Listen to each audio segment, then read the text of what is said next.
Olá, bom dia, boa tarde, boa noite. Estamos aqui de volta depois de bastante tempo, mas o que não falta é novidade no Oriente Médio, mas hoje nós não vamos tratar dessas, entre aspas, novidades. Nós temos aqui conosco um convidado muito especial, o senhor Rubens Hanum, que é empresário, um dos especialistas, um dos maiores especialistas em mundo árabe aqui no Brasil, e temos esse grande prazer de recebê-lo.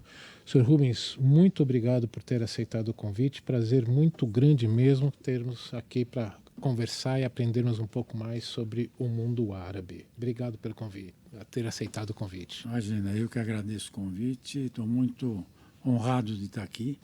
Obrigado pela introdução.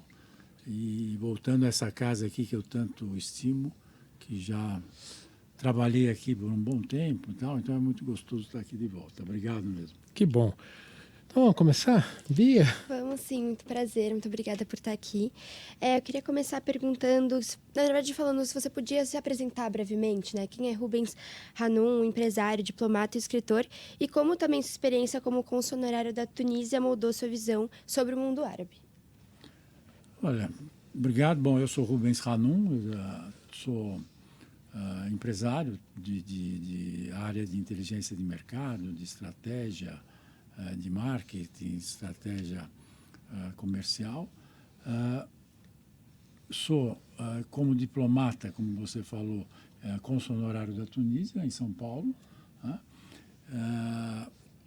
Escritor, eu escrevi um livro lançado agora há um ano e pouco, em fevereiro de 2025, exatamente abordando as relações do Brasil com o mundo árabe. Chamo aí de mundo árabe porque é o conjunto dos 22 países. Tá? E quando você fala em termos de... e sou árabe, né? Eu sou filho de sírio. Meu pai veio da Síria. Minha mãe brasileira, filha de sírios e libaneses. Então eu tenho do sangue o árabe. Porém, aqui no Brasil os árabes são muito bem integrados à comunidade brasileira. Então, às vezes, o descendente de árabe ele não tem o contato tanto com as suas origens e tal. Então, o consulado da Tunísia, junto com a Câmara de Comércio Árabe Brasileira, que eu fui lá diretor e da diretoria por bastante tempo, eles realmente me deram uma visão do mundo árabe que eu não tinha. Tá? Eu diria que eu não conhecia nada do mundo árabe, a não ser ali os contatos com a família e tal.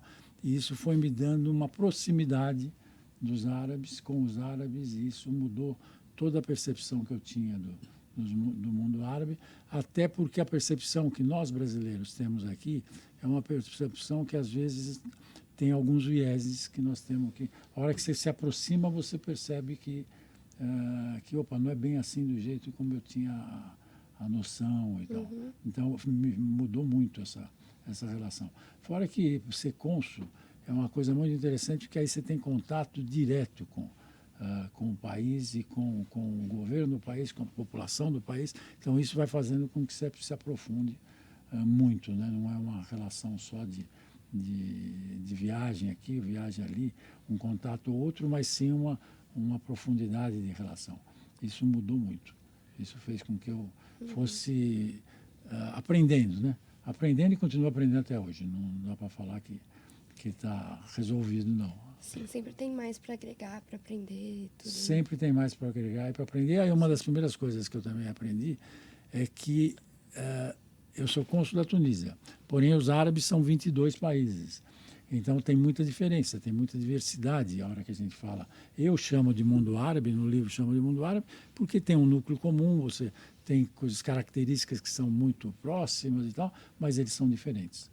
Tá? Eles estão, inclusive, em regiões diferentes. Como o professor Gunter mesmo fala, são várias camadas, né, que a gente tem que aprender e tem que analisar, exatamente. E aprofundando. Aprofundar. Vamos fazer uma Sim. rodada completa, aí depois a gente volta. Duda, por favor.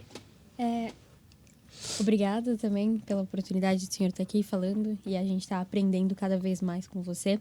Eu queria te perguntar, você fala no livro de uma semelhança cultural muito profunda entre os brasileiros e os árabes.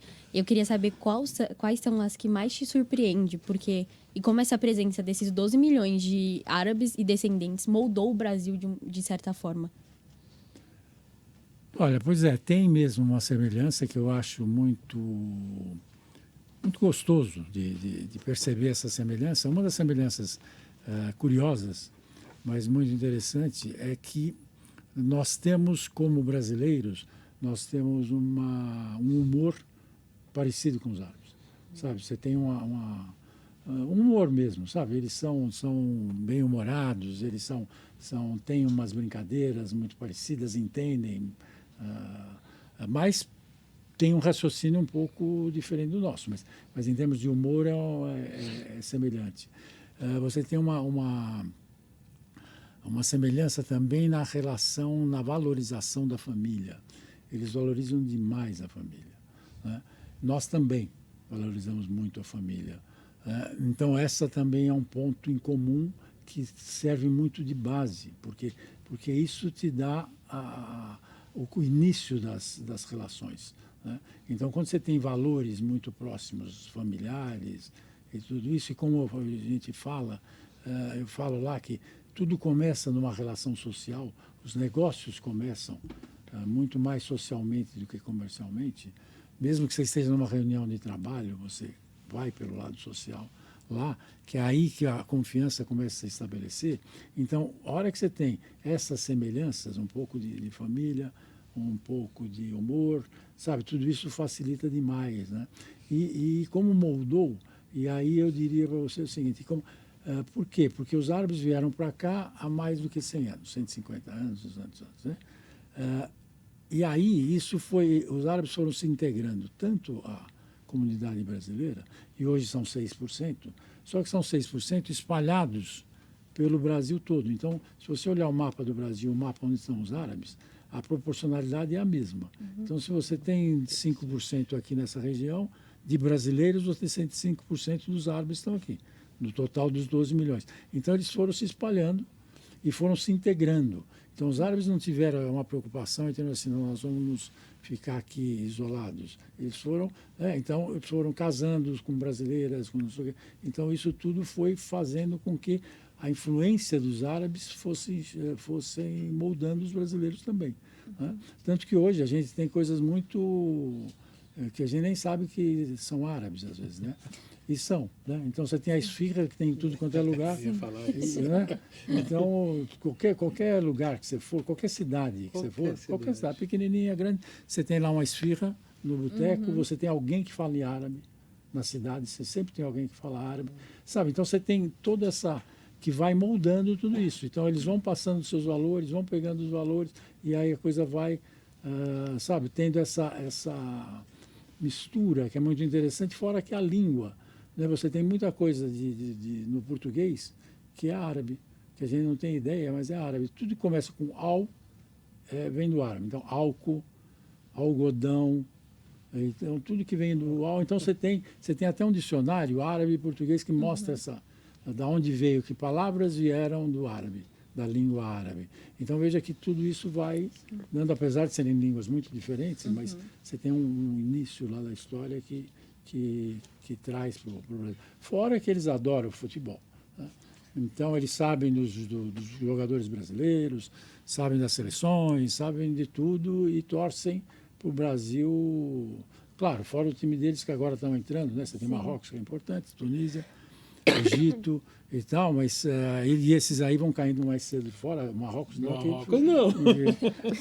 Na última Copa teve lá entre os 4. Mas eles torcem para o Brasil naturalmente. Então, quando o Brasil ganha, você tem... eu até no livro acho que tem foto de uma comemoração no Líbano com bandeira brasileira. Eles comemoram, eles sabem tudo. Então tem coisas muito semelhantes, gostos muito semelhantes. Tá? E o que eu acho mais importante é essa da família e o humor, que leva a essa base social mais para frente. Estamos falando a mesma língua. Tá? Quando a gente fala também que o árabe recebe muito bem, né?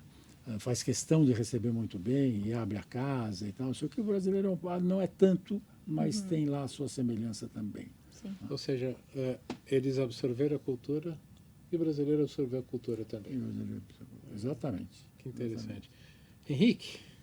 Muito obrigado por ter topado participar com a gente desse podcast hoje. E eu queria te perguntar como que o conceito de halal ele pode se tornar uma vantagem estratégica para o Brasil nas relações com os países árabes. Olha, o halal, só para a gente dar uma... O halal são procedimentos, né? Procedimentos de cuidados com o alimento, ou hoje em dia não só com o alimento, com tudo, né? Que eles fazem questão de levar muito a sério, né? Então você tem uma certificação halal. O produto, para ser halal, tem que ter uma certificação, porque passa por inspeções, passa por uma série de coisas. E o Brasil é o maior produtor de proteína halal do mundo, tá? E, portanto, é o maior fornecedor deles, né? Para eles. Eles são os principais compradores do produto halal. Então, já é um pouco diferencial com eles, né? Pode se tornar mais diferencial à medida que a gente conscientize o brasileiro sobre o halal também. Por quê? Porque eles têm uma regra lá que eles têm 18 critérios, se não me engano, para avaliar os países em relação à produção do halal para eles comprarem, tá? Então eles ranqueiam. E um dos critérios é o quanto o país divulga os critérios halal para a sua própria sociedade. O Brasil não divulga. Então nós não sabemos que nós não sabemos nem que nós produzimos halal, quanto mais que nós somos o maior produtor.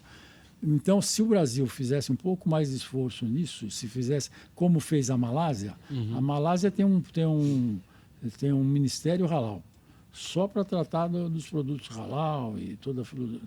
Então, aí pode ser mais um diferencial competitivo. Sabe, eu acho que isso... E também mostrar que a hora que você faz... Porque o halal, ele tem o ESG desde que ele nasceu. Quer dizer, a gente fala em ESG agora, governança, compliance, social e tal, mas o halal já tinha isso há muito tempo. Então um dos critérios, quando eles vão certificar um produto halal, por exemplo, uma carne bovina, eles vão no frigorífico e olham como é que os funcionários são tratados. Sabe, se é limpo, se os funcionários estão registrados, se tem todos os direitos, quer dizer, até isso entra no critério halal. Então, isso, sabe, a hora que você tem a produção halal do jeito que a gente tem, mostra que o país é cuidadoso em tudo isso, independente do outro país que está comprando exigir halal ou não, mas são critérios que nós levamos em consideração porque a gente faz o halal. Sim. Então, pode ser uma outra vantagem competitiva importante. Sabe? Então, tem algumas aí que ainda nós temos muito a trabalhar nisso, tá? Com o halal. A base nós já temos, que é essa produção, que é esse cuidado e tal. E hoje... Agora, mas ainda não temos também o turismo. O turismo halal é um turismo que também leva em consideração tudo isso e leva em consideração os costumes, tá? Então, tanto que você tem hotel halal, sabe? Que tudo é tratado nos critérios de procedimentos do halal e tal. Então, a gente atrai pouco turista árabe e muçulmano porque nós não temos o estabelecido aqui internamente os procedimentos halal. Então, isso poderia ser uma base, um diferencial para o Brasil fundamental. Porque você sabe, o turismo atrai muito e junto com o turismo se atrai negócios. Né? Porque o turista não só ele vem e passeia, mas ele vem, passeia e vê uma vitrine, vê um produto hospitalar, tudo isso ele leva para o país dele como informação para o país comprar. Então você está fazendo a troca. Então o turismo é um grande atrativo.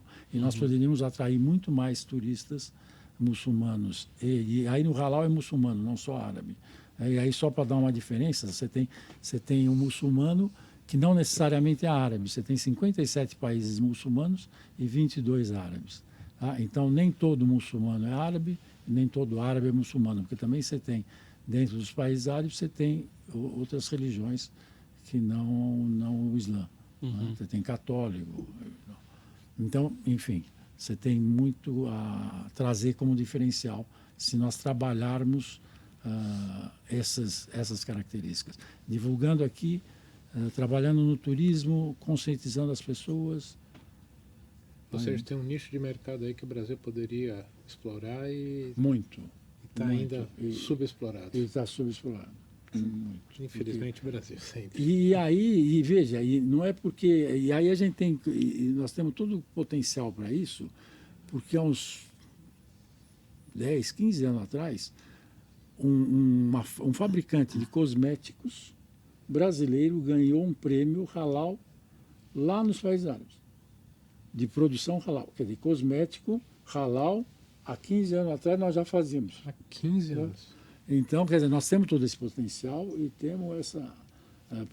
Só que nós precisamos explorar mesmo. Temos que coordenar essa exploração que a gente não faz. Ok. Bom, aproveitando que a gente está falando também da relação bastante do Brasil com o mundo árabe, questão de negócios e tal, eu queria perguntar o seguinte. O mundo árabe é um dos maiores parceiros comerciais do Brasil, mas essa relação é pouco discutida. E o que significa diplomacia econômica ampliada e como muda essa relação? Olha, é o terceiro maior mercado brasileiro, são os árabes, né? Considerando o grupo, né?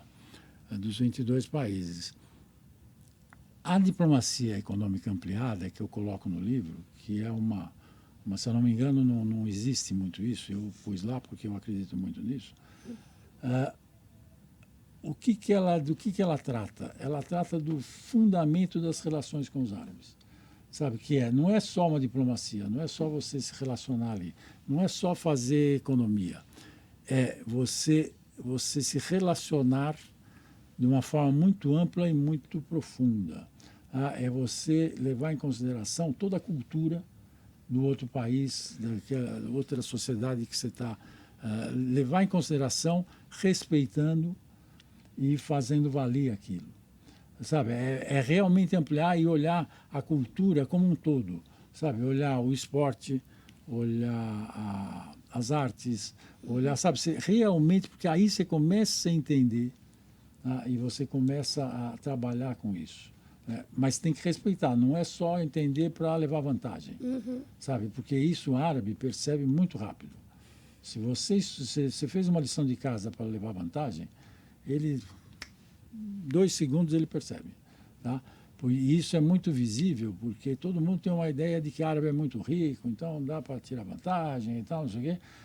Só que bobo eles não são. Então, né? Então ele percebe rapidamente que você está querendo levar vantagem.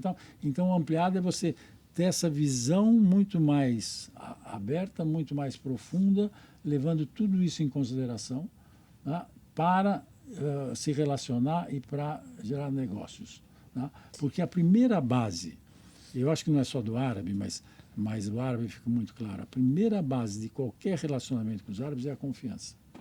Então você tem que ganhar a confiança deles.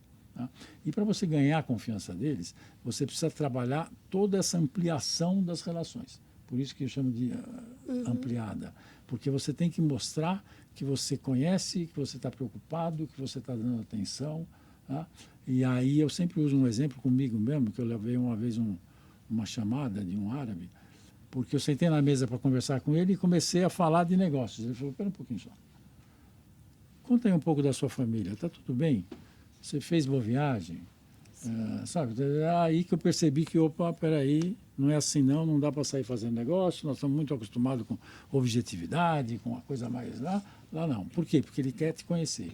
Ele quer saber, pô, esse cara veio aqui, ele está realmente querendo fazer negócio ou ele está querendo vender e ir embora correndo e tchau? Se ele quiser vir aqui vender e ir embora correndo e tchau, como é que eu vou confiar nele que se eu tiver um problema, se eu tiver alguma outra necessidade, eu vou achá-lo? Não sei. Então ele tem que ter confiança em você. Então é essa ampliação, é você ter essa visão mais profunda e mais clara e para isso você tem que estudar.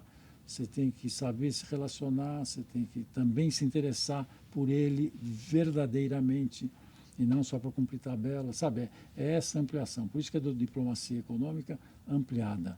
Não é só a diplomacia, porque ela não faz necessariamente negócio, não é só o econômico, mas é ampliar para a vida, para a sociedade, para todas essas relações. No fundo, Rubens, o que você está descrevendo é o que nós aqui na SPM chamamos de diplomacia corporativa.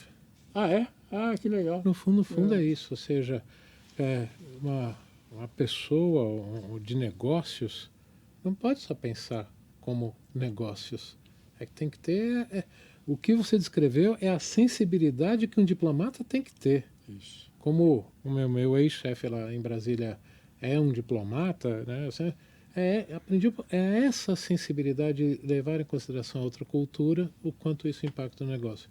O que você está escrevendo é o foco aqui da aprendizagem desse pessoal aqui para o futuro. Que bom, que bom. E isso, olha, isso então é isso. É isso mesmo, para os árabes então é fundamental. Se ele não perceber isso, ele pula fora. Ainda continuando nesse assunto queria saber o que as empresas brasileiras elas mais erram ou mais acertam quando elas começam a entrar nesse mercado árabe, quando elas começam essa relação com o mundo árabe. O que elas mais acertam e mais erram? Olha, elas acertam quando elas estão tomando a iniciativa de se relacionar com os árabes, né? Esse é um primeiro acerto que poucas têm, porque tem muito uma visão de que é longe, de que a língua é uma barreira, né? Então o que eles e aí acerta por um lado, mas se bobear erra rapidamente por outro, porque a mentalidade brasileira, e não é só com os árabes, eu acho. Com os árabes talvez um pouco mais, porque é considerado distante, é considerado complicado e tal. Mas tem muito empresa brasileira que vai lá, faz uma venda, aí o mercado brasileiro melhora, ela volta correndo e para de se relacionar com os árabes. Aí perdeu o árabe pro resto da vida. Quebrou a confiança. Perdeu a confiança mesmo. Então é um erro fundamental esse. O outro que a gente pode falar, o erro é não entender essa cultura, não tentar entender a cultura, sabe? Meio que ou às vezes ridicularizar, sabe? Uma coisa meio, por exemplo, hoje nem tanto, mas já teve isso de você ter empresário árabe numa missão e tal, que vai e compra o traje árabe e sai brincando, veste e sai brincando. Bom, isso é ofensa total, né? Então você tem um pouco esse problema. E aí, isso é muito ruim, porque isso passa a imagem do país, não só daquele empresário, né? Quer dizer, eles começam a achar que opa, o Brasil é assim, o brasileiro é assim, e tal, não sei o que, sabe? Então você tem outra, é você achar que é fácil você tem que, porque claro, se você tiver uma embalagem, por exemplo, ou você tiver um folder escrito em árabe, faz uma diferença total, né? Assim como a gente aqui também faz, né? Se vem alguém aqui com tudo escrito em espanhol, a gente até lê, mas não é o que mais nos agrada. A gente fala, se tivesse em português, né? Lá também eles entendem inglês ou francês, dependendo do país, não? Mas nós já tivemos casos onde empresas foram expulsas de uma feira porque a embalagem estava escrito em árabe errado e meio que ofendia a mãe da pessoa que estava lendo. Por quê? Porque a pessoa achou que podia pagar menos por uma tradução não juramentada, que não tinha problema, ia dar certo e tal, não sei o que, sabe? Então são erros meio básicos, né? Que você fala, mas isso aconteceu há 4 anos atrás, então não é tão longe.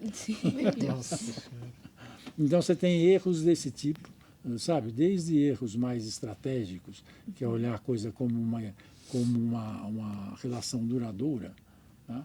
Até erros básicos desse tipo e tal, não sei o quê. Os acertos, foi o que eu te falei, quer dizer, essa de ir é um acerto de querer fazer e tal, de olhar para esse mercado com cuidado e tal, é um acerto. E se relacionar bem. Aí é um acerto e aí a gente faz. A gente até que faz a lição de casa legal nesse ponto. Sabe? Respeita. Tal, o brasileiro está aprendendo a respeitar, a olhar e tal. Acho que isso também acaba, o que você falou sobre a influência da cultura, acaba ajudando a gente também, por a gente ter essa porcentagem árabe, a gente acaba, querendo ou não, convivendo mais com essas pessoas, então a gente acaba tendo essa visão um pouco maior e não olhando só para uma camada em questões de negócios, mas a gente olhar para todas as camadas que o mundo árabe oferece para a gente. Perfeito, perfeito. E isso, você pegou um ponto muito interessante, porque esses 12 milhões, tá, é um diferencial que quando você chega lá, porque os árabes não sabem necessariamente disso, né? Então quando você chega lá e conta isso, que nós temos aqui 6% da população brasileira de origem árabe, eles abrem um sorriso e começam a te ver de forma diferente, porque eles respeitam os árabes. Então eles já entendem um pouco como é que nós somos, sabe? Tem toda uma... E traz isso. E realmente a gente tem toda essa influência, então você já meio que sabe como é que é. Agora, só que aí também tem uma pegadinha que às vezes é um erro. Você vai num restaurante em alguns países árabes e você não acha a esfirra, você não acha não sei o quê. Porque é diferente, porque aqui, o que nós comemos aqui é árabe, é sírio-libanês, tá? Que foram as primeiras, as primeiras comunidades que vieram. E tem países, no norte da África, por exemplo, que a comida é completamente diferente. Tá? Não é essa. Então, aí, às vezes, tem essas diferenças. Obrigada. Agora, indo para um âmbito mais governamental, eu queria saber se você acha que o Brasil, enquanto um país, ele aproveita bem o potencial diplomático com o mundo árabe. E também gostaria de saber se você pudesse mudar alguma coisa na forma como o Brasil se relaciona com a região dos países árabes em geral. O que você mudaria? Olha, eu acho que como país na área diplomática é muito bom. Sabe, o Brasil tem embaixada em praticamente todos os países árabes, tem adidos comerciais em vários países, tem adidos agrícolas em alguns países, comerciais tem em todos. Sabe? Então, diplomaticamente é muito bom essa postura do Brasil de muita neutralidade em relação aos conflitos árabes, israelenses e tal. O Brasil se posiciona de uma forma muito boa. Tem alguns precalços no meio do caminho, acontecem e tal, mas isso eles respeitam muito, porque o Brasil os respeita, leva a sério, quer dizer, tem todo na área de relacionamento comercial e tal, eu acho que aí a gente perde muito oportunidade, sabe? Uma oportunidade que me parece que seria vital e que eles querem muito são parcerias estratégicas. Não só você comprar e vender, não só ter uma relação até que duradoura, mas só comercial de compra e venda. Parceria estratégica mesmo, quer dizer, como é que a gente pode cooperar um com o outro naquilo que cada um precisa, sabe? Então eles as duas partes. Das duas partes, eles precisam muito do nosso alimento, né? E nós precisamos muito do recurso deles, né? Então, a agricultura que eu diga. A agricultura que eu diga, a logística.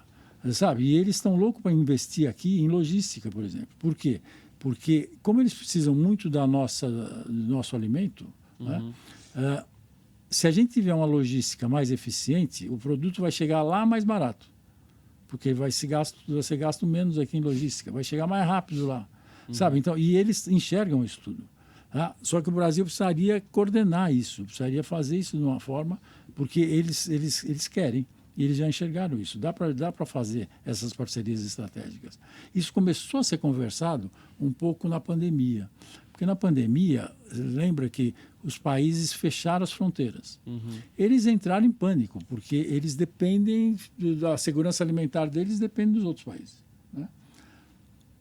Então, no Brasil aqui, nós conseguimos com que o Brasil garantisse a eles que não ia fechar as fronteiras. E não fechou. Para os árabes não faltou alimento porque o Brasil manteve. Então aí começou-se a falar de parcerias estratégicas, que dá para ter uma cooperação assim, assado e tal.